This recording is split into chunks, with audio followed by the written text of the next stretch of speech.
Hey guys, welcome to Code Better. In this video, I will be telling the step-by-step process of SQL, which is a very important skill. So if you learn SQL, there are many roles related to SQL and also you will get the highest pay. So what is SQL? So before going to what is the definition of SQL, the full form of SQL is structured query language. Structured query language. So make sure you are noting down every point that I said because these are really important and these questions may be asked in interviews also. So make sure you are noting every point what I'm saying. So what is SQL? SQL is a domain specific language used in programming and designed for manager data held in a relational database management system. And why do we use SQL? SQL is a universal interface of data analysis and is the most commonly used database language. So it is a computer language for storing, manipulating and retrieving data stored in relational database. So in case of we can manage a large amount of data, huge data in SQL Server, it is very useful in it. So there are some common terms in it. What is that? Database. And database means system collection of data. It makes management easy. DBMS means database management system. It is a collection of programs that enables user and perform various operations in the database. So why do we need database actually? So it is very important. We can't move a step forward without database. So how I will show you how to create the database. So before starting any kind of work in a SQL, you have to create a database and also the system here already gives you some types of databases. This is the database that I have created, but the system is here we can see the system databases. These are already exist. So always make sure whenever you are working on a project, when you're starting about to start a project, you have to create a database. It is a very good thing and also SQL doesn't take some types of databases. You should give a proper database name. For example, I had a sales data, so I have created a database named sales. And also I have created the another one. This is just for my practice and you can give any types of names related some type of reasonable name. So I have created sales and sales one. This is how I created and all this you can see in this sales, you can see database diagrams, tables, views, external resources, synonyms, programmability, query stores, service brokers, storage, security. So first, let's go to the database diagrams. We have no diagrams in it and tables. So these are the tables that I have created. You can see these are the tables that I have created. So once we create a table in a database, it will show you like this and views. So this is also the view I have created. Views, you will come to know what is views in the upcoming videos and all these are related. So whatever we are doing in this database, all will display here. So this is how it looks. So how this is the page of the SQL server and how you will work on it. If you come down to help, here you have a new query. So once you click on the new query, a page is being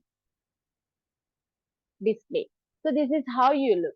So if you see here, you can see available databases master. But what you have to do, the first step to work on project is to create a database. So make sure and why I'm pressing these dashes to make it as a commentable so that if you see this, you can see process of this is a comment that I'm creating. Process of creating a database. So if you start with these hyphens, then it will be turned as a comments. Why comments are necessary? Because a comment will tell the person, the other person, it will be very readable to see What are the steps you are doing? So it is very useful for the other person, the steps you did. This is the comment I have created. And now see, listen carefully, database, create database. What I'm using here, we already have sales and sales one. Let's take sales 2. This is not a case sensitive. You can also use capitals or smalls. So we can also use capitals and smalls. Okay. So how you run it? You have to run it.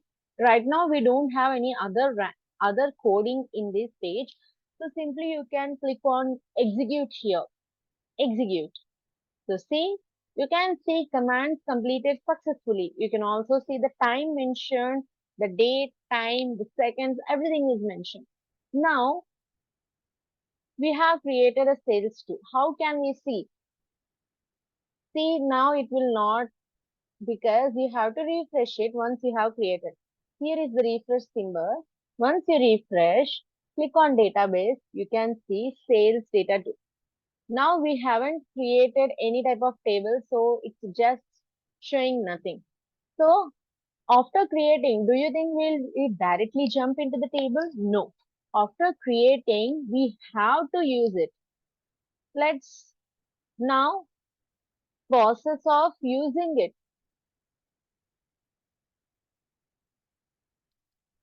So how do we use it? Use. Make sure you are using these caps. I mostly prefer working on SQL with the caps because it it is more readable. Use sales. See how it is displaying here. Even if you take here, it is in a say it is in a small letters, but still if you take in a capital letters also, then also it works. There is no wonder in it. So now select this. Make sure you're selecting your very new codes and click on execute. So here again it shows commands completed successfully. Now if you see here the available database, before it was master, now it is changed to sales too. Isn't it looking good? So yes, you can see here the yellow line means that it wasn't safe. Now, after creating a database, so why do we need database? To manage large amount of data for higher accuracy, ease of data upload and update, data security, and data integrity. So there are four types of DBMS. One is hierarchical DBMS, network DBMS, relational DBMS, object-oriented DBMS.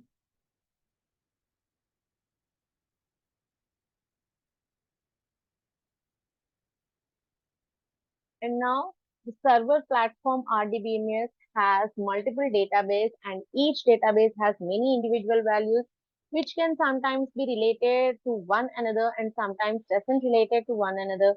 It holds multiple files. Each file is a table. A database holds multiple tables inside it, but never a database holds a multiple database in it. You got it what I'm saying. So in this we have the next step is to create a table. So obviously the next step is to create a table. How do we create a table? Listen carefully. Create table. Now I have to give a name. EMP. It's a basic one. So what is the next step? You have to open the brackets. Open the bracket, and this is for readability. You can also create here itself. So how do you want to create? Let's create an ID. Let's create an ID. ID. ID is always an int. Okay. So you have to mention a data type here. ID, it's an int. Enter. The next one is, right? It's showing, okay, ID int. And let's think it is an employee table. EMP name, how it should be. And I have to give I have to mention a data type here. So it would be obviously, I will be giving varchar of, let's give 30. I will explain in the future classes what is varchar and what is char. And next, the city to be, again, varchar, let's take again 30, and their mobile number, mobile, let's take a character of, some may have different types, so let's give 14, and employee name, city, mobile. Enter. You have to open the bracket, close the bracket. At the end of that, you have to give a semicolon. Now, how do you execute it? See carefully, select everything here, execute. It shows commands completed successfully. Refresh here, database, sales to, tables, C, DBO, EMP. Okay, now let's see where is our table. We have to see our table. Select all from EMP. See how it is showing a table symbol. Okay, now semicolon. Whenever you are writing a new query, you have to select only that and run it. See, here we didn't give any values. That is why it's just showing the headings. ID, employee name, city, and mobile. So this is what we have created. We have created a database, we have used it, and we have created a table. So we can see the complete process of it. Now, how do we save this file? Before saving, it shows an yellow line, but after saving, see how it looks. Control S. After clicking on Control S, I always suggest you to save a file in a desktop and give a name. I'm giving it a practice just for practicing practice SQL, and now I am saved in a SQL desktop. Save. See, now it changed to green color. So once you save it, your file has been saved, and see, if you are entering something else, it shows in yellow color. So if you again click Control S, it will be come back to the green color. So this is how in this video we learned how to create a database using it and table.